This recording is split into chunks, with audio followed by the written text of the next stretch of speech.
Call this Parks and Rec Advisory Commission meeting to order on this June 5th, 2012. Has this meeting been posted for the compliance with the open meeting laws? Yes, it has. Okay. Can you take roll? Chair White, Here? Vice Chair Buckman, Here. Member Armenian, excuse, Member Lee, Here. Member Aker, excuse, Member Bastian, excuse, Member Heenan, excuse, Member Lopez. Here. Thank you. And Member Callow. Here. Member Sherman. Here. Member Folger, excuse, Member Farler, excuse, Member McCurdy. Here.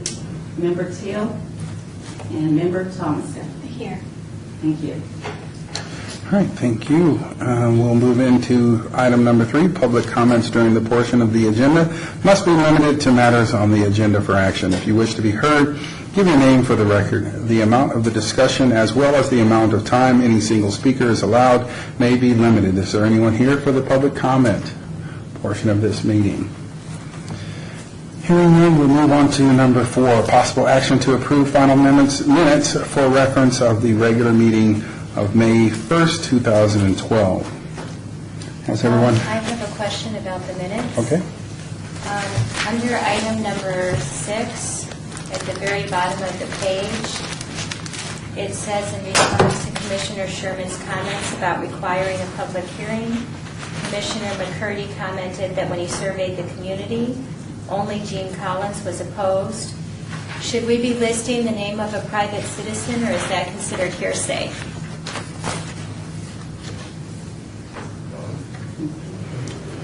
I'm sorry. Oh, I'm sorry. I'm on the bottom of page 3, under item number 6. It says, in response to Commissioner Sherman's comments about requiring a public hearing, Commissioner McCurdy commented that when he surveyed the community, only Gene Collins was opposed. I'm wondering if including the name of a private citizen is considered hearsay. That citizen wasn't here to render his opinion as to whether or not he was truly opposed. Right. I think it should be stricken from the record. I take issue with that because It's a private citizen. Well, the statement is not towards, and if I can clarify, the statement is not towards hearsay or not, but it's actually using someone's name in reference to, and them not being here. Let me state this, and you can do whatever you want to do. Well, before you do that, let's hear the comment of Well, if I the understand attorney. correctly, you're saying in addition to Gene Collins, there was a private citizen that was opposed to the, No, I think she's saying that Gene Collins is a private citizen. He was not physically here, and that would be like me saying, oh, I talked to Mayor Goodman, and she said.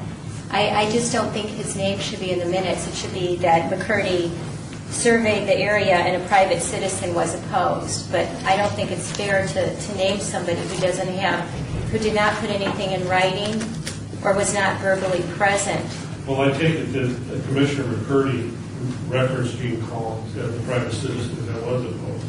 Yes, I did. So I think that you can describe it in the minutes that way. I don't think there's a problem with doing that. Thank you. Okay, but should it be rewritten? But what I'm saying is it should be clarified that he was not here present to express his opposition. Okay. So you can change the minutes. To reflect that. Yes, sir.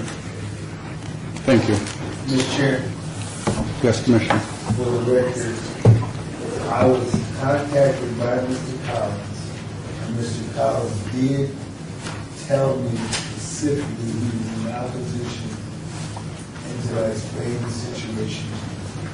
Well, the city attorney has just clarified how to have that documented in the official minutes. So I think that it will reflect your interactions with Mr. Collins. Is that correct? Yeah. Thank you very much.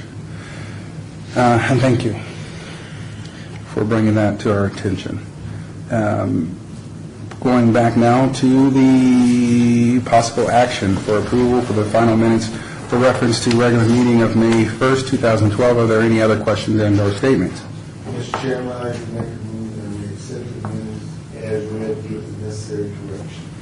Okay, motion has been made to amend the minutes for the corrections from the city attorney. Second.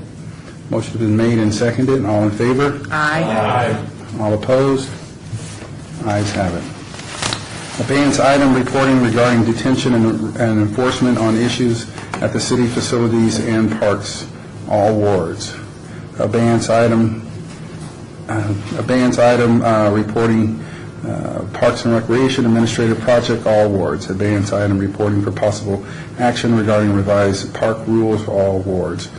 Moving down to number 8, discussion for possible action regarding cigarette litter, excuse me. Sorry, Mr. Chairman, could I, just for clarification and not apologize, the 5, 6, 7 on our agenda, that's indicating that they were obeyed from the previous, and we need to discuss those. Number 5, I duly apologize because D&E is not here, so if you would be so kind as to obey that item as well for the next meeting. So these 5, 6, and 7 are to be discussed today? Yes, we're going to give All a right. brief on that, but we're going to, at your discretion, because of the lack of D&E representation, if you would be willing to obey number 5 again. Okay, so we will obey number 5 again, thank you. And we'll move to Parks and Recreation Administrative Projects, all wards. Excuse me, Mr. Chair. Mike, can we please take a motion on obeying that item? I will have that. Mr. Chairman, I'd like to make a motion that we obey the item reflecting item number, what? 5. 5.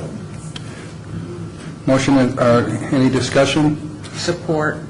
Motion has been made and seconded, all in favor? Aye. All opposed? Ayes have it. Thank you. So we'll move on to the Parks and Recreation Administrative Projects. Mr. Chairman, for the record, Lonnie Zimmerman, giving an update on our major, and what we'd like to do is at least quarterly give you updates on administrative projects. I know the board has shown some interest in our audit compliance as it relates to our sports field allocation process. I think most of the board members were current board members when we had the meeting about a year ago. It was somewhat tumultuous in the old city hall and the HR. We currently attended the quarterly audit review of the city auditor and the city manager's office. We are making progress. The department is we have what's called a class software system that tracks all of our participation. It's kind of the nucleus for all the registration information. There are a lot of the audit components that can't be signed off because the audit has to see 6 months worth of work so that they can check that we're doing it correctly. We're in the process of switching to a Vermont system departmentally, not just in sports, a different software tracking system for all of our registration components. So we won't close approximately 18 of the audit items until we're 6 months past the implementation of our new software. However, that said, we're in the process right now. The allocation process has been changed. We have changed the tournament allocations to an annual rather than a biannual system. We've got a 30-page process in place to get us to the registration, including validation of business licensing, nonprofit, whatever their corporate status is.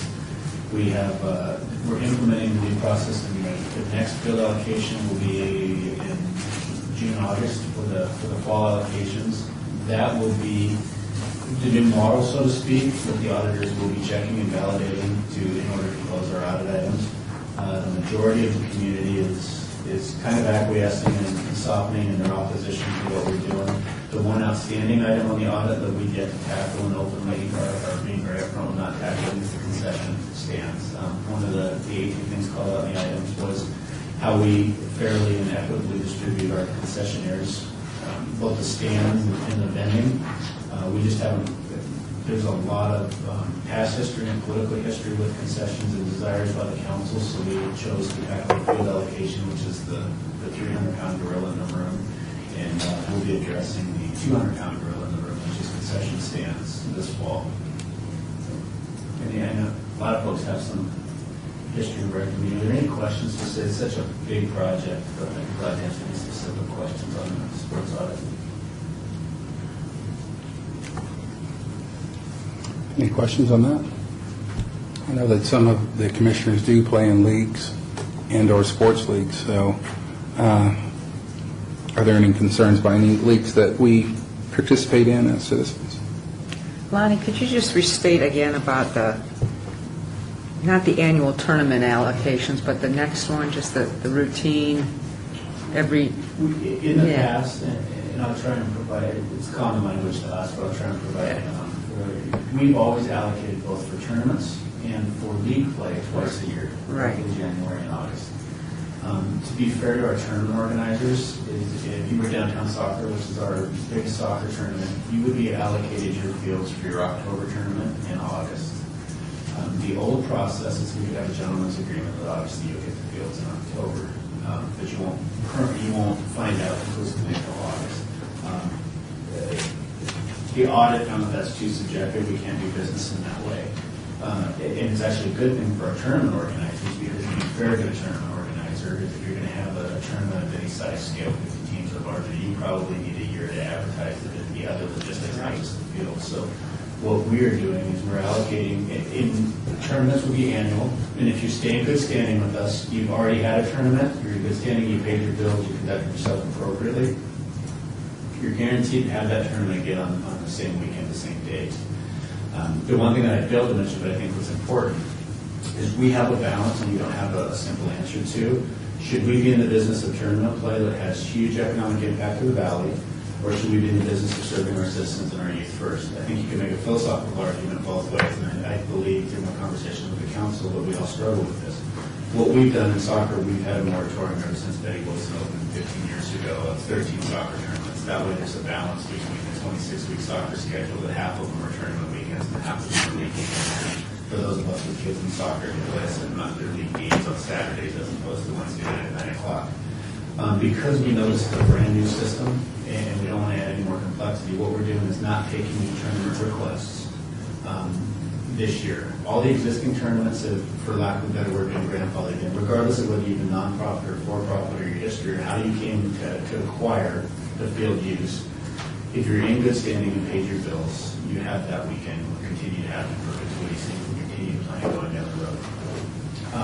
As we get out and see how, we're still going to do the league allocations twice a year, the once in January for the 6 months and then the afternoon. Ideally for us administratively, we'd love to only do it once a year in January, but it's so dynamic and there's so many different sports going on, we don't know if that's realistic or not to know what's, and to ask a league organizer, what are you going to be doing in November, the previous January. The other thing we're doing is departmentally, we're taking a look at the economic impacts of tournaments and drive in this town. Right now we have 15 tournaments with over 150 teams in them.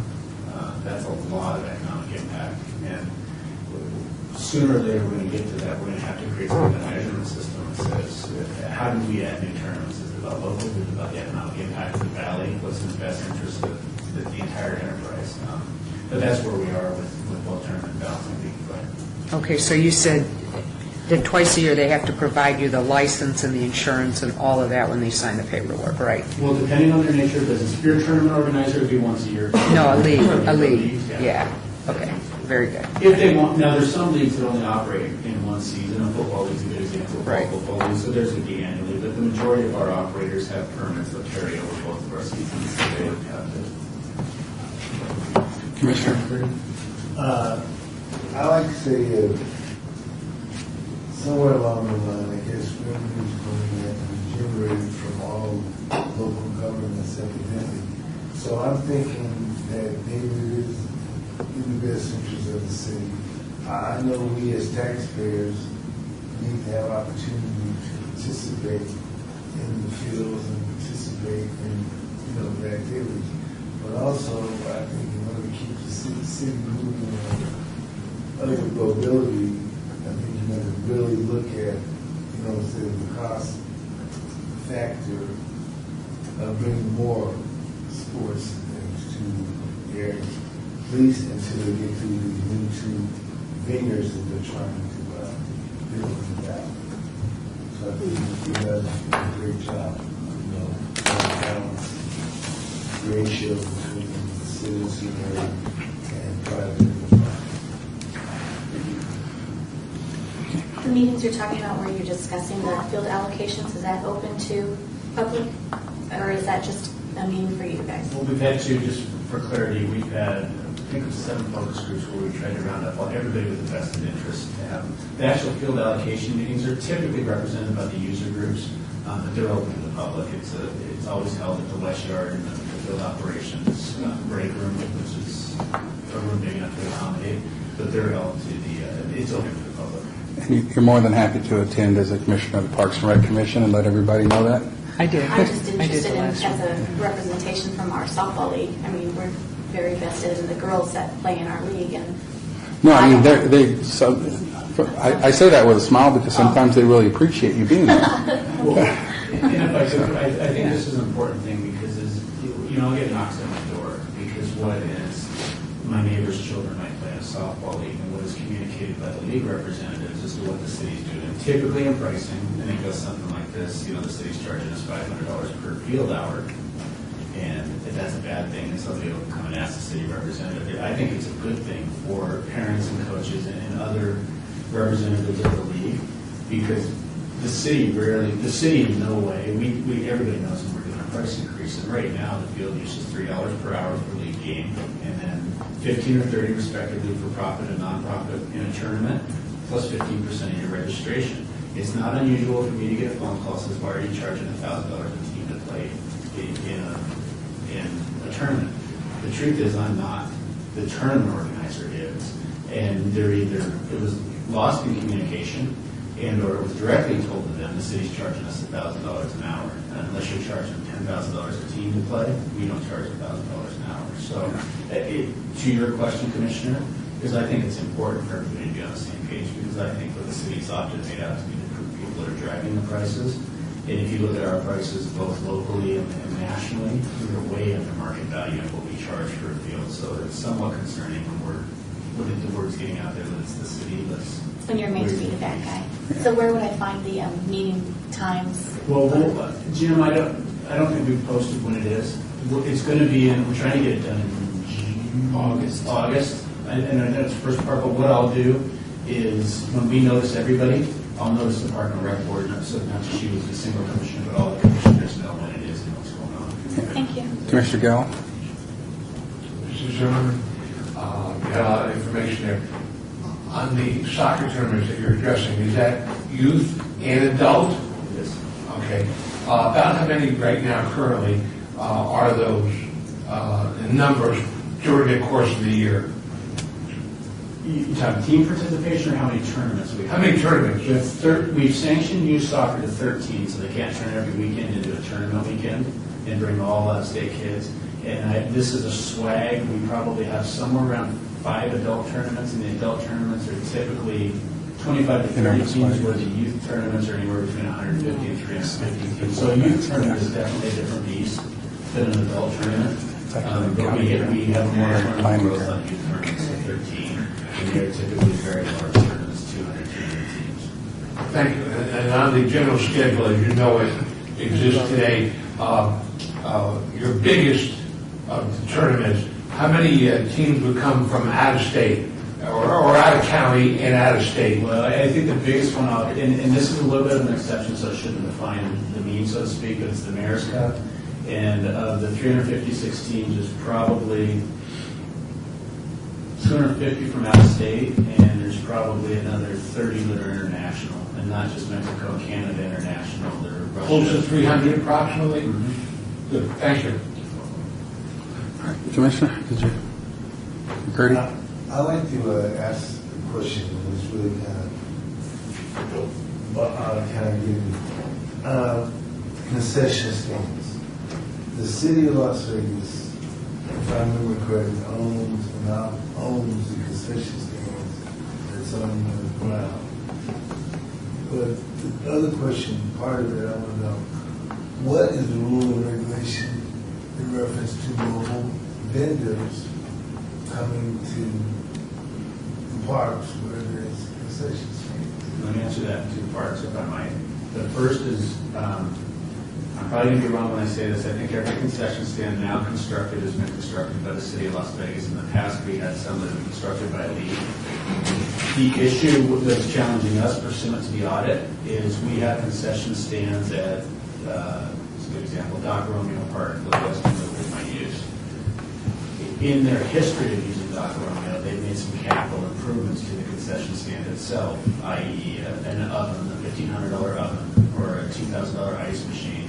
And the plumbing and all that has had to be retrofitted to work with that. So what we've got is a municipally constructed concession stand, and then we've got organizations who make capital equipment outlays into it. Where we are challenged is in right or wrong in the past, and however they came to the operating agreement, is for 10 years it's been allowed to function this way. Now we have an audit that says that's not objective and or equal.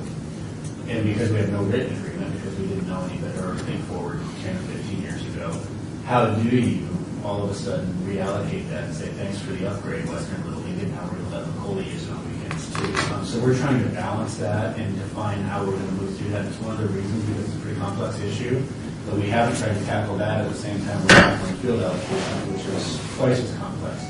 Regarding mobile vending, is currently, and this is loosely stated, there's some technicalities to it, but if you're mobile vending, you can't be in the park for more than 50 minutes, so you have to stay truly mobile. Randy Stanley and the folks in our parking enforcement are currently looking at changing the ordinance to allow for mobile vending in parks so that a mobile vendor can come in and draw a permit via the lottery because it's competitive business, and if they were to qualify and be chosen in the lottery, they can have a permit that allows them to be stationed in the park for X, Y, Z amount of hours. The one challenge we have from the Parks and Rec side of it is when you look at tournaments, vending is a huge component of the economics of the tournament. And what we're really going to be challenged is on a tournament organizer and have 10 vendors coming in and making 10% off the gross of each vendor. They're not going to be real happy when the mobile vending truck, who has no invested interest in the tournament, pulls up right next to one of their vendors who's paid to be there, licensed to be there. So before we just draft an ordinance that we don't know what the enforceability will be, we're working with parking to set parameters that if in fact they do go forward with mobile vending licenses that lawfully allow for parks to be in trucks, how do we regulate it to not be on tournament weekends so there's not a conflict? But in short, right now they have to be on a 15-minute rotation, but we're looking at changing the law to give certain vendors the opportunity to sell in our park.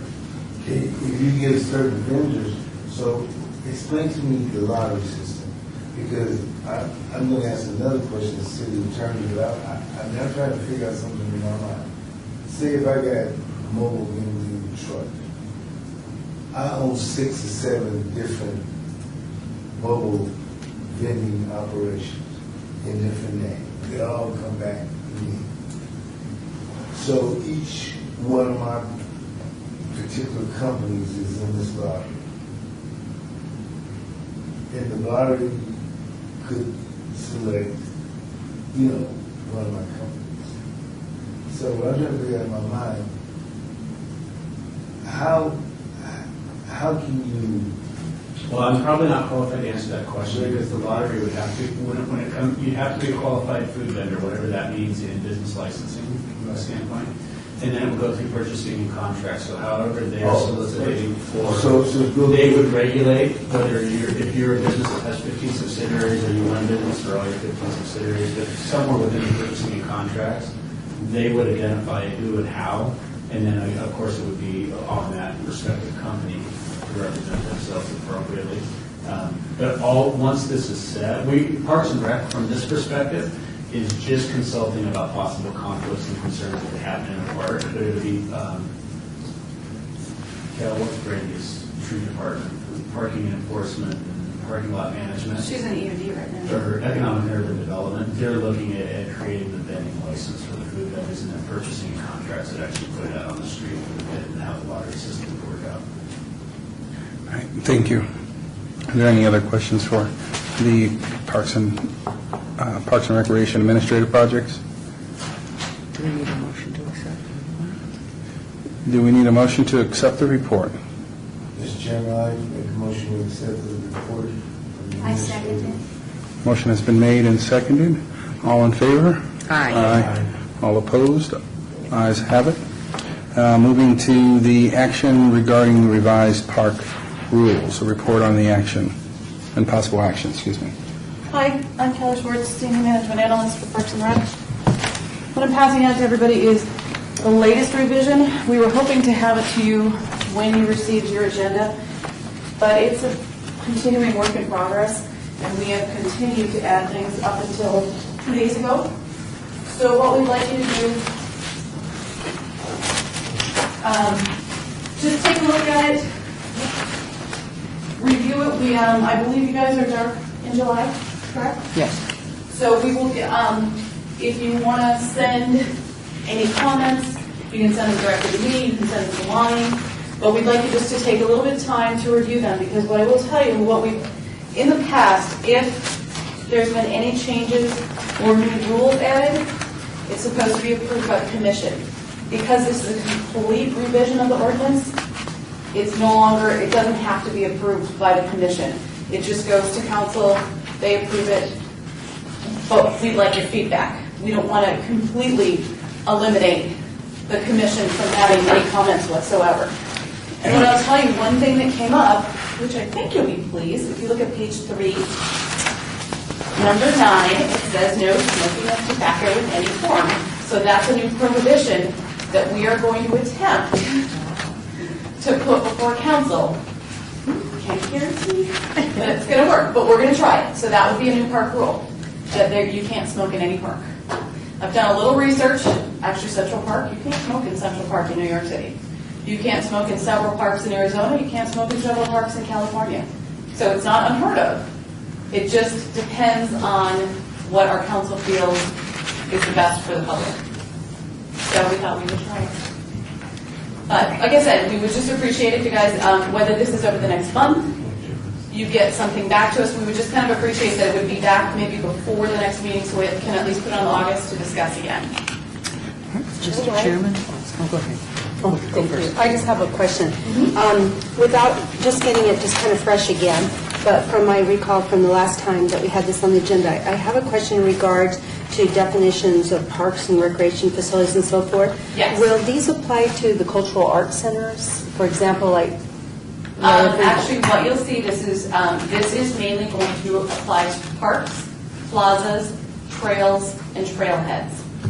Okay. And is it, so our recreation, so it's all outdoor recreational amenities? Correct. So when it says on page 2, indoor recreation center, that's just defining that? It's just a definition, Okay. just for clarification, whoever is reading this, in case they should question that, because what you'll see is if we call it a recreational facility, it's a different definition. Okay. So we're meaning as an outdoor facility. Okay. And also, I just want to tell you from, just to go on to the agenda and to commend staff for the work that's been put into this on your behalf, Kelly and Lonnie, and probably the city attorney's office, and I'm thinking D&E and field operations and other departments.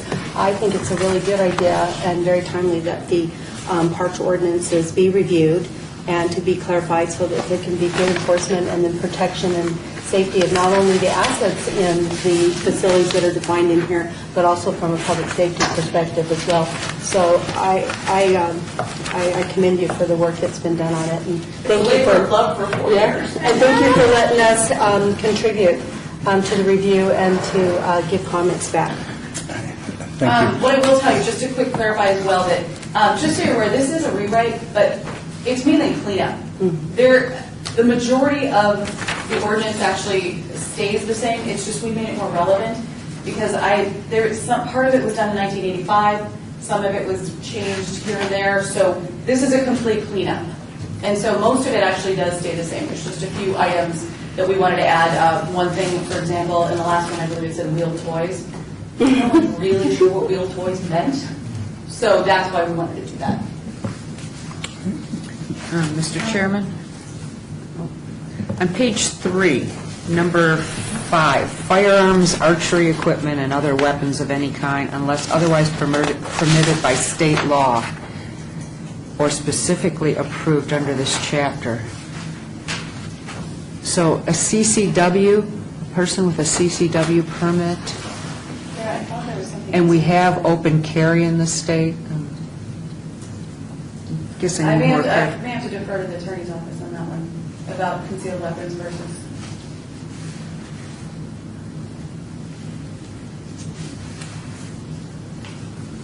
Because I actually do believe it. Well, with Guns that, are protected completely in our first, and I don't want... Yes. That's why I want to know one way or the other, is it a yes or a no? Would that fall under that permitted by state law? I don't know. Because I gotta we weigh gave out- up, the city gave up the shooting range, right? So, that may have been in reference to that. Well, and it does say otherwise permitted by state law, so in. A CCW is a state law, Correct, right? that you have a carry permit and you've followed all the laws that you need to follow. I would have to believe that would, correct? Follow? I'm not sure. If I understand the question, if you have a concealed weapon permit, could you still carry it in this Correct. city park? I would say that you might not be able to, but I don't want to say for sure. You know what, I will. Yeah, unless it's specifically, like this building says, there are no firearms permitted, unless there's something specific that addresses it. Oh, hold on a second. Commissioner Sherman? Did you have a? Oh, I just wanted to know, will this actually be an agenda item that we'll actually have discussion with at our August meeting? Yes. So So we can grab it, well, so we can get your feedback, and that's why I'm asking for it, if we can have it, your feedback before the August meeting, so we Okay, can. but it will be an agenda item, and will we actually have an opportunity to make suggestions for change as well? You're just going to make suggestions, but like I said, at this time, it's mainly a council decision at this point. But we wanted to bring the board into it, so you guys would at least have some. But you will want us to consider making a motion to bring it before the city council as is, or? Actually, you will not be bringing it Okay. before the city council. Okay, that's what I wanted to know. No, will there be a motion today? Correct. So can we get it emailed to us as one? Or can I get it emailed to me as one? So they can make the Oh, comment. absolutely. Yeah. And I'm kind of confused. City attorney should. According to Nevada law, a person had a CCW. He is permitted to carry a CCW in the state of Nevada. Yeah, I don't know the answer to the question. I'm just giving you my speculative answer, that I think if the ordinance says you can't have a weapon in the park, even though you have a permit, I don't think you can have it. But I don't know if that's the correct answer. I would have to do some research on it. So I'm not giving you a definitive answer. Okay, so, but let me ask you a question this way. If I come in here and this building, and I have a CCW, If you want to. if I come into City Hall and I have a CCW, can I carry?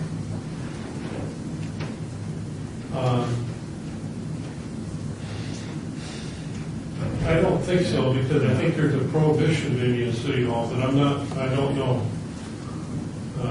If, for instance, in the council chambers, I don't think because you've got a concealed weapon permit, you'd still be allowed to take a weapon in there. No, because isn't it only police officers Law, and yeah. law enforcement? Yeah, I think those would be the only people allowed to do that. Okay, so we can get that clarified as we move through this process and get some clarification on that for everyone with some interest there and/or any other interests that are noted in our feedback to Kelly. All right. Thank you very much. Yep, I'll send everybody the copy. If I don't get to it this afternoon, it will be right away tomorrow morning. This is just kind of a silly thing, but on page 9, when it says, you can't bring in an animal or fowl, do you want to add like reptile? Because What- we have a lot page of people 9 who where? want to bring their pet snakes and stuff like that. I actually. Page 9 where? It would be 1336, 130A, line 15, page 9.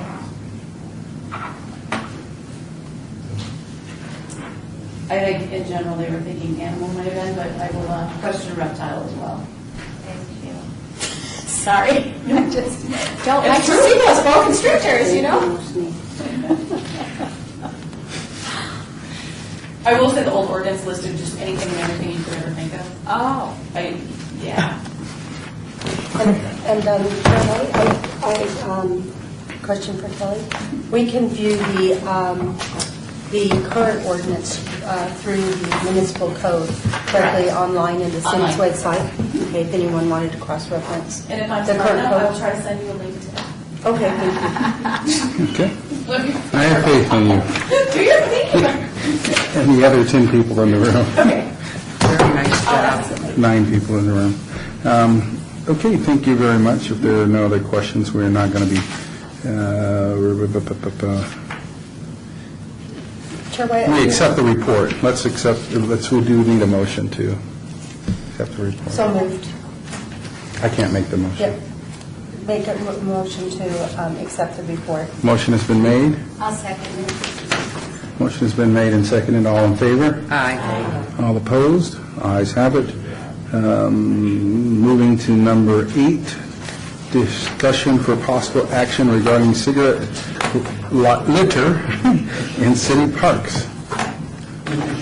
Chairman, if I could introduce Ken Beckstead. The board will recall last Park and Rec Board meeting, the children whose street pack gave a presentation on the cleaning up of J.C. Park. Coincidentally, Beckstead met the mayor, and we called a meeting with our office, the Office of Sustainability, to address some of the cigarette pollution in the park. The timing was perfect, so I asked him to stop by and give him a brief version of what we heard. We're going to the options for cigarettes, not only in the park, but around the public building. If I may, looking at the size of this document that you gave us, that is I told him to take all, Mr. Chair, I told him to take all the time he needed in 10 minutes or less. So. I can talk very quickly. Lonnie, you have to come over and stand up. Here's your clicker. First of all, good afternoon, everybody. I hate cigarette litter. I don't know anybody who hates cigarette litter more than I do. I actually invented a line of outdoor cigarette receptacles that have actually been approved by Caltrans for the whole state of California. They're presently in use at the 12 busiest rest stops in the state, including the Golden Gate Bridge. It normally takes 3 to 6 years to get approved through Caltrans to get a product approved. It took 2.5 months, which tells me that their hate of cigarette litter is almost equal to mine. What happens in Vegas doesn't always stay in Vegas. The cigarettes that you see on the side of the road, where they end up when it rains, and the storm drains, where the storm drains lead to Lake Mead, that becomes our drinking water, our bathing water, and recreation water. And it serves Arizona, California, and Nevada. So not only does it affect us locally, it affects 3 states. Cigarettes aren't just a health issue for the smokers and secondhand smoke, water quality issue as well. Cigarette butts add to the solid waste stream, transport toxic substances in the water. They're harmful to all the aquatic life, and reduces the beneficial uses of water. Up in Northern California, the Russian River Watershed Association is having a problem with 3 endangered species of fish. The cigarette litter is so bad in the 50 streams and rivers up there, it's actually killing endangered fish. So we are in the process of putting out the bustling boxes at their transition points, parking lots, rest areas, view areas, to start mitigating the harm that the cigarettes are doing. There's over 3,000 chemicals in a cigarette butt. None of them are good. None of them are tasty. So we have to do prevention. Source control is the key here. Cigarette butts constituted the largest percentage of a solid waste study going down the storm drains. Caltrans did a study on that. See if you can find a little sliver of cigarette butts on that pie chart. When I showed this to the guys at Sacramento, they looked around the table and they said, "Can we get a copy of that study?" Caltrans didn't even have a clue that 34% of the trash was cigarette butts. Here's a familiar scene. All the stuff, all the fast food stuff going down our storm drains, again leads to Lake Mead, styrofoam, oval plastic. It adds up to cigarette butts actually equal the number. Inlet pipe, inlet protection devices are inlet pipe solutions. Sediment control, silt-fence, straw wattles. I come from a stormwater background. I did stormwater pollution prevention on construction sites in California for about 15 years. These boxes are out in Oceanside in California along the beach. And you can't smoke on the beaches in Southern California, just like you're trying to get a ban in the parks. That's great, but you know what it doesn't stop? Is the people walking right up to the sign and flicking cigarette butts right at the sign. So what we actually did is mount the boxes on the same post where the sign says no smoking, and then we have a place for people to safely discard their cigarette butts. They have a snuffer built into the inlet screen. They mount on the post with the actual saddle, so you just strap them under with stainless steel brackets. It accepts cigars, because you'll see a lot of these small smokers outposts where it takes one cigar, then the thing's rendered useless. And the inner service basket holds about 1,000 cigarette butts. All you do is open it up, dump the basket, and you're on your way in about 15 seconds. Here's some other receptacles, and again, the smoker's outpost, the one that's bent over, they're rendered useless very easily. Plastic, I don't know who invented a plastic ashtray when you're dealing with something that's flammable. This is beyond me. I designed the Butts Only Box to shield against rain and irrigation. Here's rain, the victim in Oceanside. All it does is collects rainwater, then you have a toxic soup coming out of this with concentrated compounds that are not good for any organism, you or me. Cigarette Butt Services is my other company that actually empties the boxes, because just like a full trash can, it doesn't do any good. So I actually come by and empty the boxes. We provide monthly statements to you guys saying this is how many cigarette butts we prevented from going in the environment. These statements go to the Regional Water Board and up to the EPA. It's a food chain all the way up to the EPA. And the EPA wants to know what states and cities are doing for pollution prevention. This proves what you're doing. You can run a street sweeper 8 hours. This when the street sweeper's done, you get a bill for diesel, you get a bill for 8 hours for the guy driving, but you don't know what he's picked up off the streets. We know exactly what we're doing out of the boxes. Cigarette Butt Services can actually process filters into recyclable plastic products. My partner back in Ohio owns the patent. The filter's made from cellulose acetate. Until 1964, it's the same plastic that Legos were made out of. So we all know Legos. So it's not cotton. It's really a fine strewn little fiber of plastic, and they just photodegrade very slowly, and with all the compounds in them, it's just nasty. There's a waste to energy plant. We can turn a cigarette waste into electricity at a waste to energy plant. Right now I'm trying to get Caesars Palace, MGM, all the big casinos to just have a 55-gallon drum at the back loading dock. I can pick up once a month or once a week or once a day, depending on the load. Take the cigarette butts to the waste to energy plant to make electricity. Okay, we throw about 150 million pounds of cigarette butts away every year in our landfills. We can make electricity out of that. It's a commodity we're just throwing in the garbage. We have car models. And I have some examples here. Cars don't have ashtrays on them anymore. Does anybody have an ashtray in their car? Does anyone smoke in their car? Everybody smokes. Everybody smokes in their cars. There's no ashtrays, but there is cup holders in every car. So I seem to be following every person who's got a cigarette behind them wherever I drive. And that's what we try to do, is get a car model out there to mitigate this. Maybe we can get the casinos to hand them out to the smoking rooms. So when you get to your room, you've got an ashtray waiting for you. When you go back to Kansas or wherever you're from, you can keep it with you. It says, welcome to Vegas. People can say, oh, hey, Vegas is on the ball, and it leads people back to Vegas to spend their money. We have a golf cart model for golf courses. People smoke cigars and cigarettes like crazy on golf courses. And they spend a lot of money picking up cigarette butts. I have a little thing that one college is spending over $150,000 a year on picking up cigarette butts. And that would pay for a receptacle almost at every dorm and every building. And then it mitigates it. Trail model, easy for smokers to use. We make them bright orange, like Caltrans colors. We can do them almost in any color. The MGM brand in China is in the process of buying some of these. They have them in green. We have the labels changed over to Chinese. Even it says Butts Only Box in Chinese also. We make custom labels for you guys. We have them on stands. If you guys are having a street fair or anything like a tournament, some Fremont Street where they're going to have a big crowd, rodeos, the NASCAR track, anywhere we're going to have a large crowd, you can place them where you have maximum traffic. We like to call them transition points, where people are getting off buses, getting on buses, going to a beach like a trailhead. You don't want them down the trailhead. You don't want to go pick up the butts down. You don't want to start fires. You don't want the maintenance costs. Birds nest with cigarette butts also. You don't want birds nesting with them. So here's Oceanside Harbor. Down here on the gangplank is where they wait to get on the fishing boats here. I put one right down there in the corner down there. My first one I put out. Just for a freebie for Oceanside. It was full in 2 days. That week I sold 10 more for the harbor because they had no clue they had that much cigarette litter going in the rocks. Here's our roadside model. We actually have a big one for people to empty their ashtrays into. Onesies, twosies are fine, but I want 20, I want 100 at a time. Because people just pull over the side of the road off the off-ramps and empty their ashtrays onto the ground. That is actually 26 miles from Krim at the Valley Wells Rest area. We have them on northbound, southbound side, coming and going to Vegas. And we have the trail models stashed around by the bathrooms. As people are walking up to the bathroom, they have a safe disposal point also. Here's our labels. I like the slot machine one, and it says, welcome to Vegas, keep Vegas clean, enjoy your stay. And it tells them, hey, there's a cigarette butt guy on there. Because we have so many people from other countries who don't necessarily read English, but having a cigarette character on there tells them, okay, this is for cigarettes. And Aliso Creek out in California, we have tour buses come down.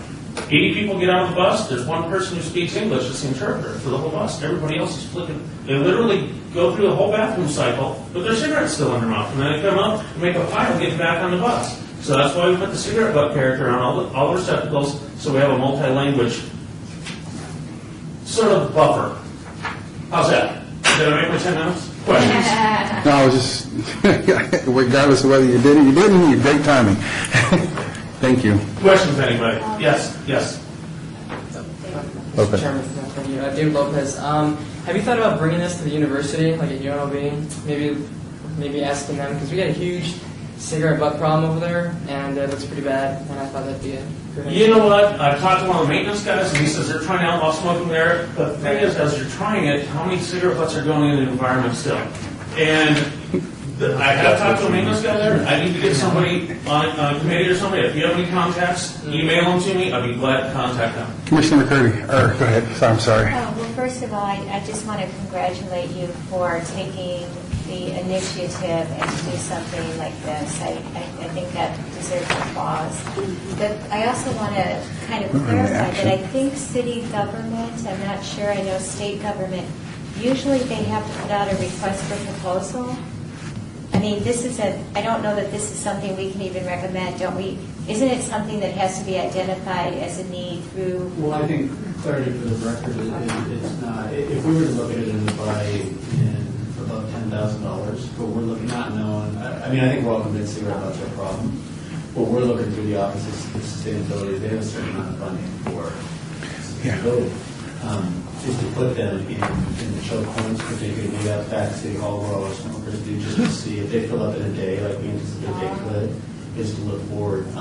I don't know and haven't done the research quite honestly to know if there's another competitive product. I would guess it's probably sole source, and other than an ashtray company, there's not something that's in the same. But if we were going to buy $100,000 worth, we'd have to get a bid on it. Okay. We can buy them, and somebody's probably going to ask this question, but what is it retail for? That powder, this is stainless steel, by the way. So I've had them out at the ocean for over 5 years. You can't tell they're a day old. That one right there with powder coating and the custom labels is $295 and made in America. That's cool. You can buy several in Ireland. I want it where I work. I work for a state facility. You know, I guess a lot of people do not know that the city, the county, the state, and all those government agencies have what they call business, like purchasing. You can contact each purchasing department, each agency, or each entity to see the purchasing director, or you can see the University Board of Regents. They are the ones who have the ability over the university system in the back. All right, so Take it to the state legislature. There's a lot of avenues that you can have. You know what? I'm trying to get, like, Oceanside in California got on board before it's made law, before you're forced to. And that's what I'm trying to do is introduce this to people so they can hop on board. Like casinos, they can sponsor them up and down the strip and on Fremont Street. They can give me the good PR out of it. And hey, we'll clean up the environment and keep it clean. The thing I want to touch on is the lock on it. There's a big reason there's a lock on it. Homeless people have a big tendency to smoke other people's cigarette butts. Okay? And as I'm emptying the boxes, people come up with my bag or buckets in my hand. Hey, can I pick through your cigarette butts? Why? Because I want to smoke anything that's on it. How many health issues are passed from person to person? These people don't have general health care. Who pays for it? The taxpayers. So keeping those things under lock and key keeps them away from minors, keeps them away from people who are going to re-smoke them, and again, keeps the stormwater. That's mainly why I invented it. Again. I'm just curious, have you brought this concept to the Southern Nevada Health District because they have such an active anti-tobacco campaign? You know what? I've done a presentation to the county. I've done it for the Clark County Flood Control, and they're working on it. June 12th, they're voting on how to pay for it and get these things. I've done it with Lonnie and his group. I'm waiting to get Caesars and MGM going. As I said, the MGM Grand in China's already on board. They already said because they own a beach and a big resort. So you know what? I'm a one-person company. Not working with a passion, I'm working with a hate. So I'm full of fire all the time about it. So you know what? I just moved here April 1st. I literally invented this product for this town because every time I come here, I see so much cigarette litter, and I really honestly invented it for this town. So now I'm just spreading my wings a little bit. I might just recommend that you go online to Southern Nevada Health District and contact one of their health educators, because they actually hire people who work full-time just in anti-tobacco campaigning, and they might be able to help promote some of this. I'm for it. And anything we can do to help save the taxpayer money, an ounce of prevention is worth a lot of cure, especially like the Gulf oil spill. We're not going to have a cure in our lifetime. So if we make a stop and draw a line in the sand, say no more cigarette litter in Lake Mead, Okay. we've done our job. So thank you very much. Appreciate your presentation. Welcome to Las Vegas, and a great way to make an impact. I do my best. Don't be so angry. Right, it says that there was a possible action regarding the cigarette litter in the city of Las Vegas parks, city parks. Lonnie, there's no action that we're taking, are we? I apologize. Just accept it. Okay. So I guess we'll accept the report, or if there's a motion to accept the report. So moved. Motion has been made I second. and seconded. All in favor? Aye. All opposed? Ayes have it. Discussion for possible action regarding the listing of Park Recreation Advisory Board contact information. This seems to be something that we've talked about in years past, but Lonnie, if you have any historical insight on it. Mr. Chairman, as a follow-up to Commissioner Powell's request for one of the considerations, particularly in the new department, we're facing some of the old scenarios in a new way now, is the listing of the Parks and Rec board members, how to advertise it, to make you guys accessible, but the city doesn't issue you cell forms, the comfort level of how you want to be contacted, whether it be email, personal cell phone, personal home phone, because I just wanted to make sure that the board was clear and find out how the board back. If you're listed in our brochure per se, with your contact information, what do you want that contact information to be? One of the things that what I understood was now absent off of the website was that it used to list our names and what wards we represented. So is there some reason that cannot be returned or restored back to that? I'd like to make a comment and have further clarification on that. I was recently meeting with Director Steve Harson, and I mentioned that I was representing Ward 1, Councilman Tarkanian, and he, I thought, had indicated to me that we don't actually represent a ward. That's how, and that's how the commission goes. So that might be one of the reasons why, and certainly we can look into that. So that was a clarification, because I continue to say, because Councilman Tarkanian did the appointment, so I kind of focus and I live in the boundaries, or outside, on the outside boundaries of Ward 1, so I kind of think of myself as a Ward 1 representative, understanding that we're more at large. Is that my understanding? Commissioner, as it's explained out through the city clerk's office when they took over the process, and for those of you who have been around longer than a year, you'll remember that we being the Department of Leisure Services, used to facilitate the board. It's now facilitated and obviously more formal than our did. But it's the city clerk's perspective, because you are at-large members, a certain council person will make the recommendation. However, you're not there. You're the recommendation to fill the board. You're not the recommendation to represent them. So That's in new. an applied sense, you would be Yeah. at-large members representing. Because that's new. I mean, that's a new perception as to what. It's a new perception and Yeah. a new representation of what. Because we all used to have the relationships and tried to maintain relationships with those assembly men or women, councilmen or women that appointed us or recommended us to this commission. Chairman, I am very well to tell you that is the truth, because when I was first appointed several years ago, I was appointed by the mayor to be the large representative of the city, but it was always, to my understanding, that everyone who was appointed or recommended by a member of the council was fulfilling the at-large position. So, thank you for that historical viewpoint. That's my history too. I think I've been on this board for over 20 years now, and I was never, We watched you grow up. Do I really want to admit this on public record? But I was never appointed by my ward council person ever. It was always either a mayor or one of the other council people who appointed me. And so I always felt that I was more a community-at-large citizen member of the city of Las Vegas as well. Well, this conversation will definitely help us as we move forward with our perceptions as to what we represent, whether it be at large or the wards. But it sounds clear that the clerk's office has us pegged as at large. Commissioner Lopez? Yeah, thanks, Mr. Witt. What was I going to say? Oh, there. Let me go back on the contact information. Actually, I think I was the one that talked about that a while back. I think it's a pretty good idea because, like we were saying, whether we're representing at large the city or individually, I think it's sort of a great way to, get in contact with people who want to talk to us about issues.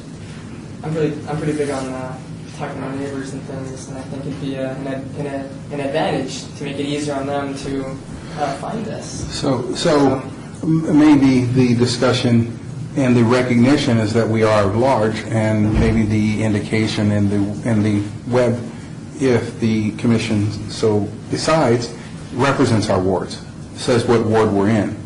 At the very least, it establishes that we do live in city limits. But the Parks and Recreation Commissioners do not have to, in order to be a member, do not have to live within the city limits. It's one of the... Well, then again, I stand corrected. And I'm an example of that. I live in a county pocket within the city limits, but when my appointment was looked at, that was researched to make sure that there was eligibility for me to be appointed to the board. So that's really fresh in my mind, and that's the reason why I... So let's go to a purist approach. There's some interest in there's some interest in having the board members be recognized on the web for geographic areas. Is that possible? Oh, I think it's possible. I think the next question that might be a little bit tougher for the board is if I want to reach out to Commissioner Bastian as a citizen, how do I contact her? Or we just taking messages and contacting you electronically to say, Lonnie Zimmerman, Ward 2 is looking for Malcolm White, the chair of the Parks and Rec Board. Mr. Chair, is it possible to establish an email in the name of the commission, and that we would all be sharing the information so that... That is possible. Yeah. Because I already currently have something that comes to me directly from the website, and I'm the only one that gets it, so it could even be going to that dedicated one where it is just Parks and Recreation and Neighborhood Services. You can email us, but we can use that same one. I can then forward it to the board, and whoever wants to answer it can answer it. Absolutely. Whoever wants to look into it, we can do it something like that. Like a group effort. Can I ask And another? then everybody would be... That way we wouldn't be spammed. So what we're doing is we're creating several possibilities for this discussion, one of which is a common email and/or individual emails. I would say common email. So a common email that interest or statements can go funneled into something that you respond to and then direct it out to any individual commissioner. Correct. So that's one part of this discussion, one of the outcomes, possible outcomes. Commissioner McCurdy? Remember, I don't know, what was the reason that they used to issue business cards? What happened to that? And that was several years ago, and all the information points back to the city of Las Vegas, and that it points back to the Parks and Rec number, phone number, and/or email address. So if the physical card or the opportunity for the physical card exists, Lonnie can answer that. I wasn't there when they actually discontinued cards. My best guess, 90%, would be that we, probably a matter of cost savings. Did we discontinue them? We only did them once. I don't think we just ever reordered them for the new members that never came up again. Because I was told by several members they don't ever use them. Yeah, I still. Because we helped them at office. So that didn't help either. Yeah, I still have the cards. They're the old Veterans Memorial address. Yeah. So I don't know if it was discontinued. Can you explore whether or not it's, go ahead, Commissioner Lopez, I'm Well, sorry. Yeah, I actually attend a lot of the neighborhood meetings with Councilman Coffin or his assistant or the neighborhood president or whatever we do in our area. And I attend all these meetings and they want to contact us. I did a presentation with a captain the other day who came to one of our meetings up in my neighborhood here. And I told him, who we are, who I am, any questions or concerns, and they don't know how to contact us. So, I mean, with the business card idea or whatever used to exist, I think that would also help. But, because it just seems so. I have to write down my numbers and stuff, and So, paper. appreciate It's it. inconvenient to me, and So if the city could explore the fiscal impact of updating the cards with the current address, with pointing to a common email address, with the intention of if there are emails that the city can direct them individually and/or blast them out to all of us if there is any interest. But if it can possibly state it on the card if it's fiscally possible. Can I ask a question to you? I think you really will understand what I'm saying. Malcolm, you sit on the city of Las Vegas Civil Service Board. Civil Service Board. When you remember the Civil Service Board, did you have cards? No. Nope. I'm still the chairman of the Civil Service Board, and we have never received cards. They are not as nice to us as Lonnie. It wasn't Lonnie, it was me, Billy. Okay.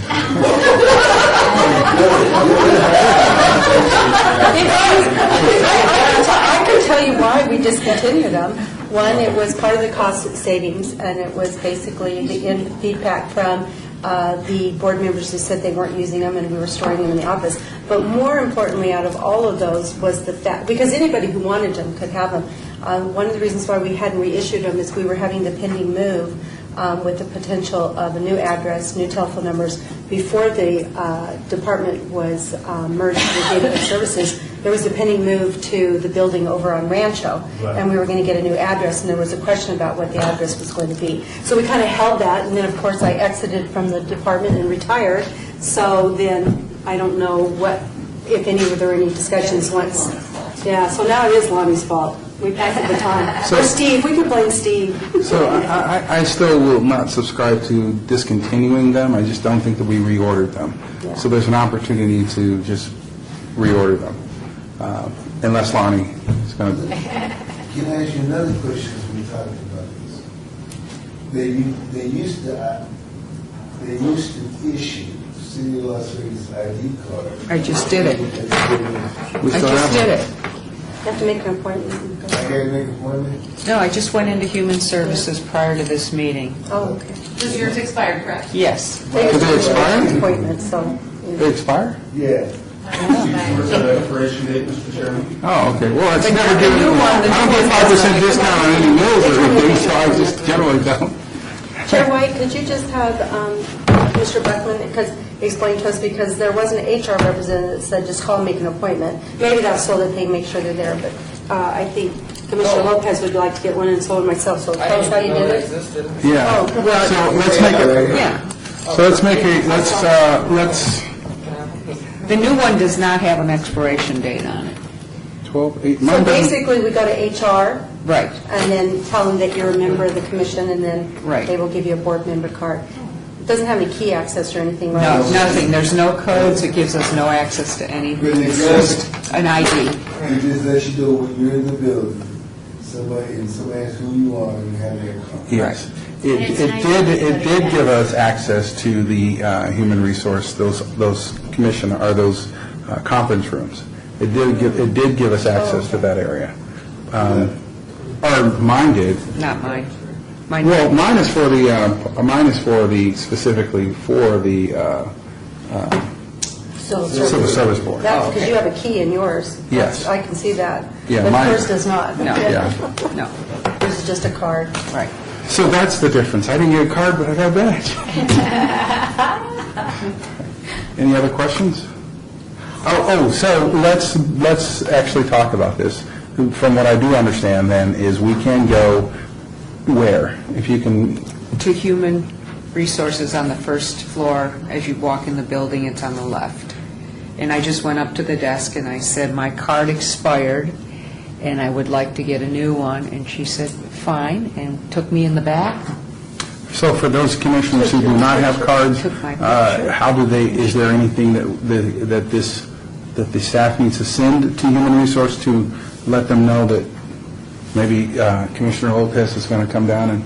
It was our understanding, because actually, for Commissioner Buckman, we had called when Lori was here for the council agenda item, and I called just to find out if she needed a new badge, and they said, just send her in, it's fine. Okay. So obviously, did you have to show a different ID when you... Well, I gave him the old badge. Correct, so I'm sure but you just showed her someone ID, they like- looked you up as a like- board member. Leland, can you clarify? Well, it's really HR issues. Yeah. So at the very least, go downstairs, they'll accommodate you. Yeah. Mr. Chairman, Kelly or myself will check into it with HR tomorrow and via email. And I'll do the same email and I'll send you. Mr. Chairman, Yes. Mr. Chairman, the department, and I'm quite sure Billy can share this. I've been retired 2 years, so I Yeah, dumped a but- lot of stuff. It might be all new, but I do remember when I used to work in the city manager office, that was years ago. But I do remember that boards and commission did get CID, and some departments did have, business cards. So I think that we should do that business card, but like he said, he attends a lot of meetings. Well, just so I can make this quick, our previous direction was that the Lonnie's going to check into that, so that's already been resolved.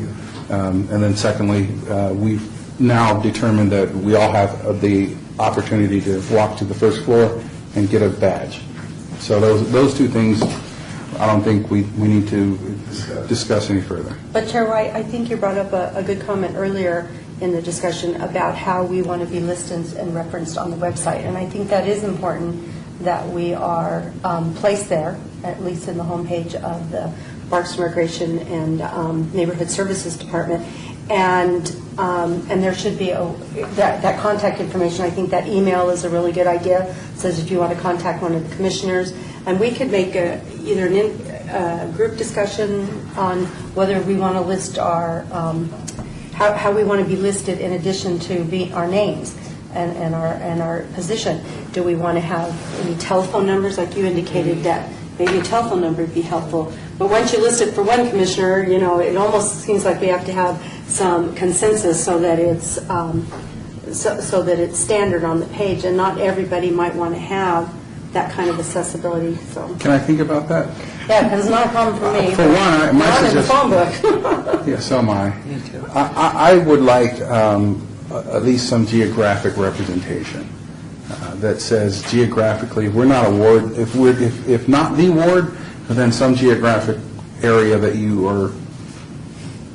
Do you know what I was thinking about that? Because I agree with you, because I was thinking that maybe, until Lisa brought up her comment, and maybe it's still applicable, is that we could put maybe who we were appointed by. Because in general, many of us were appointed by the council person, the mayor for you at large. We could possibly list who we were appointed by, and that does narrow it somewhat. You would be a little bit more vulnerable. It changes Yeah. every 3 years. I mean, I've been appointed by probably so many, 6 different Sure. people. So whatever, and I guess my quick assertion would be whatever general appointment that you have now would be listed as the geographic area, recognizing that we are all at large. I do have constituents in my ward that will talk to me in reference to park allocations in the ward in which I live. So, and that's just because they understand who appointed me. So if we can, at the very minimum, use the appointer's ward, and if it's not, and if it is the mayor, then it just says the mayor, at the very least, because it makes you look a little larger than life. Or that have to be at large. Yeah, well, at large is a definition. Well, this commissioner meeting actually lives in Henderson. It is at large. Okay, So I'm just thinking, especially for him, I mean, it's obviously, okay. that's just a comment. Well, whoever appointed them has either is the mayor or represents a ward. So my suggestion was, and this is what we can look into, Lonnie, my suggestion was whatever appointment, or whoever appointed us, would be the ward that we would be designated, or just would show up. You can interpret it however you want to interpret it, but it would give you some type of onus to some area, geographic area. And I think the individual city council person views that when they make a recommendation for an appointment, it is for their ward. Yeah. So if you can explore that, just generally get that back up and going, and then give us some feedback via email so that we're not waiting for another month. And I would like to make a follow-up comment to Commissioner Lee. I think that perspective that went on historically prior to most recently, that all the members are members at large, and everyone seems to have a different understanding, and that was some clarity for me as well, and I had some experience with serving as a secretary to this board. I believe that the council people believe that we represent them and their ward. I mean, Councilwoman Tarkanian at lunch today said to me, here's all the things that she's envisioning for her ward, and me as the representative, she's hoping I'm going to carry that forward. So I was thinking that that was my interpretation of the original appointment with her, the original meeting with her, and today again. So I think maybe at some time would be a good idea for staff, as those appointments come forward and they bring them forward, to make sure that when the clerk does that the council people understand that they're making the appointment, but that we are serving as members at large. Can I ask another question? And yes, if we can start to wrap this up, because this meeting needs to All right, come thank to an you. end. Is that something that you can do as the... Okay. Yeah, just to make sure that each of those council, because they may be going by the old kind of, new council people may not be as much of an issue, or the new mayor, but it may be an old perspective. The reason why I'm going to make this comment, how many members by law make it this board? 15. By law, the city of Las Vegas City Council represents 7 board members. Is that correct? It doesn't even out. So what I'm saying to you, so if it's 7 board members and you represent a ward, you have to be appointed by each ward, but since there are 15 members of this council, that means that a council person can nominate 2 people to serve. That's not how It they do it. hasn't worked that way lately. Yeah, but I'm just saying. Sure. No, I'm just saying. So- I know, excuse me, let me finish my statement, because I know 2 people have been recommended by Councilman Barlow to this board right today. I know 2 people. So what I'm saying to you, the commissioners can recommend whoever they want to this particular board, or the mayor, or whoever, but they'll be allowed to recommend, you know what I'm saying, because there are 2 people been appointed by various councilors, or by the mayor, 3 people sometimes. So that's why I keep on saying they're large seats. So, for clarification, this discussion is not to define where we represent. This discussion is defining how we are represented on the website or how we are accessed. So I was appointed, just for disclosure, I was appointed by a city council person outside of my own ward. So I understand how that exists. Now, getting back to specifically what action we're going to take or advise the city to assist us with, it is how we're going to be represented on the website. And I think we've talked through that. If someone would like to make a motion to give some direction or take action, that would be beneficial. I would like to make a motion that the board members be given an opportunity to have some form of recognition through the City of Las Vegas business, through the office of Lonnie Zimmerman, with a public telephone number of his department for access to us through his department. And And the website. yeah, with an email. Email, not phone number. With an email. Well, no, with an email, too, in And a addition. generalized email for Park and Rec board members. Motion has been made, I second that motion. been seconded. All in favor? Aye. All opposed? Ayes have it. So that will materialize however it materializes. And the cards will be, okay. Thank you. Dealt with by the most important person.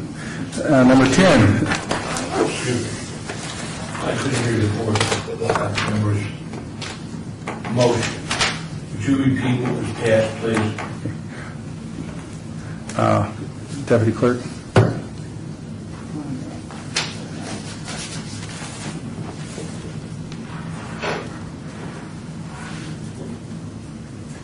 Member Sherman, she had a motion that the board members be given some form of recognition through the Lonnie Zimmerman's office with the public telephone number of Parks and Rec Department for access through Parks and Rec Department and a website with a generalized email. So that motion has prohibited, I'll back up. When I contacted you, several months prior to trying to initiate a position to get on this commission, I was amazed you couldn't find anybody. Shorty's his name, no emails, and you had to go to staff to find out someone, so forth. So now you've taken and I'm sorry, I'm hearing impaired. I wear hearing aids, and board member, you speak so very softly. I'm not even sure if I sat next to you, so sorry I didn't have the opportunity to speak up. You're not the only one who has that issue here on this table, and frequently you can if you're not hearing, we've been waved up before, so Okay. wave us Thank up. you. Okay. So that went so quick, I didn't have the opportunity to even address what I had asked you when I called you. I'm adamant. My name is there, and you don't have no business prohibiting me from having a phone number or an email. I represent the citizens. We don't know what citizens we represent. I represent somebody, whether it's going to be a ward or people. I represent them, and I want them to have the ability to call me, to write me an email. I don't want staff people, frankly, seeing that, because it probably might have been a problem. And if it was like, hey, where do I get a permit to do so forth, I would give them the central number to call, the main desk out here, to go get a permit for softball or something and so forth that's out of my bailiwick. But if they want to call and complain about a staff member, I'm not sure that's not going to get sidetracked amongst the staff. Maybe delayed, whatever, and that might be improper for me to say, but that has occurred in government. I'm an experienced government worker, 47 years. I know how government covers their tracks from the citizens' complaints, okay? And I'm not looking to do that, but I think it goes without saying. Apparently, this commission never thought that they needed to be contacted because it goes by what's on the website. There's a name, and nobody get a hold of that person. Well, I want my phone number and I want my email on there. And now, if that motion has prohibited that, I'm going to take it to whatever level I have to see that occurs. I'm Mr. not Callow, hanging here. Mr. Callow, Commissioner Callow, I would advise you, if you're not hearing what we're discussing, to ask us to lift up, because I want you to have a voice. I'm slightly taken back because we did all that discussion with you here currently at the table, and we didn't hear from you. What I do want to do... And may I interject on that, sir? Okay. I'm being diligent here, listening to Lonnie, listening to everybody go from what I had asked you, I wanted a phone number and email contact, to ID cards, to who we represent, what areas we represent, and so forth. I was waiting to get at the end to be polite, hear everybody come out. All of a sudden, a motion was made that now has stopped me, prohibited me from having that. So that is somewhat. I'm going to be very loud about not hearing in the future. Okay. I'll guarantee you that. All right. But I want to provide you, and I will. Hearing your phone call, and I appreciate the email, what I will do is provide everyone an opportunity to voice those things, so individually and equally. So, Chairman, if I could, I don't think there's anything that prohibits the motion from, as I understand, all staff or myself will research business cards and opportunities. I suspect it's not going to be cost prohibitive for us to be able to provide business cards for the board. At that time, my recommendation would be, and I will report to you at your request in the email, is we'll set up a generic number, so Commissioner Bastian's unlisted home phone number is not there. But at the same time, if Commissioner Caloso decides he wants it, he doesn't have to use the access number of Parks and Rec at Las Vegas Governor. He wants Commissioner Callow at Hotmail. Is that there's no, at your discretion, if you want your personal information listed on a business card, by the very nature of your motion, I don't think there's anything that would prohibit that. We would do that so that you could be contacted directly. And I wasn't even looking for that, Mr. Zimmerman. I was just looking on the website. If people want to get off their duff and they have a problem, nowadays people go. Hold on. Now you have that. Okay. Thank you very much. Whoever's responsible for that. One thing I may have to clarify, I'm not positive that we can put personal email addresses on the city's website, which is a good possibility. So if you can get clarification in between our next meeting, there'll be a couple things that you'll send us. Correct. Okay. So we now have that ability, and if anyone has any other, the motion has been made, and it still allows us to do that. Thank you for that clarification, Lonnie. Last part here, number 10, citizens' participation. Public comments during this portion of the agenda must be limited to matters within the jurisdiction of the commission. No subject may be acted upon by the commission unless that subject is on the agenda and is scheduled for action. If you wish to be heard, give your name for the record. The amount of discussion on any single subject, as well as the amount of time any single speaker is allowed, may be limited. Is there anyone here for the citizens' participation? Well, Malcolm's going to shoot me, but I have a question that actually was a request from Cheryl, who helps us prepare the agenda. Has anyone spoken to Commissioner Heenan? We're a little concerned. We don't have a telephone number for her anymore. No one has spoken to her, so we can't get hold of her. Which commissioner? Lee. I have contact information at home. I don't know if it's still current. Because her telephone number is disconnected. How about through the garden? You know, she's so involved in the garden club. How about if you called, She's not in that anymore? They closed down. Well, we temporarily moved them. yeah, the building is closed, but the organization is still intact, and she was heavily involved in the garden club, and so if you I will called look into that, just so I apologize, just because no one has seen her, and so we're a little concerned. the lady who is the president of the garden club would probably know how she's doing. And it would be nice if we had a report back, too. I have a comment, private citizen Lisa Sherman. I don't know if anybody has seen any of the articles in the newspaper about the renaming of the parks. The most recent one we received via email from our Commissioner Andy Armenian, a veteran who was upset, and it was in the opinion and commentary of the Review Journal Sunday, June 3rd, 2012, to the editor with a title of Stripping Park Honors from Our Veterans. So this is just an opportunity to appraise you and make you aware that we have offended some of the veterans in the city of Las Vegas through the naming of the parks, as they were written in articles that were also published in the Review Journal on Friday, May 18th and Thursday, May 17th, that go into detail about our veterans, Doolittle and the Freedom Park, and that there might be a similar incident that what we experienced in the past. So that's just an opportunity. If you want to look online at either, there's 3 articles that you might want to review, or you can look at them here if you'd like. I brought them with. That's all. Mr. Chairman, I'd like to move for adjournment. All right, I just, one comment. I just wanted to take the opportunity to thank everybody for the last meeting, and I know it ran long, and all the support you gave me. And I had the opportunity to appear before City Council on those 2 agenda items that you mentioned, and I think that the City Council people that made the motion were very detailed in how the Parks and Recreation Board came to the decision to support the name additions, not the name changes, and that by no means were we taking away from the Doolittle name nor the Freedom Park name. So I felt that the whole experience was really good. Chair White? Thank you for being absent.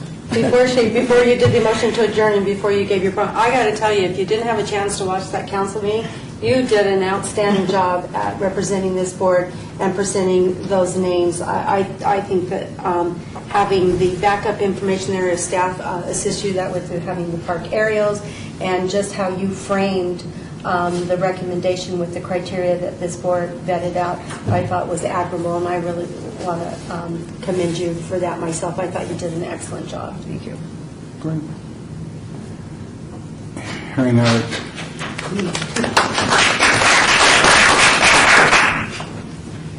Hearing no other comments? Motion to. Motion has been made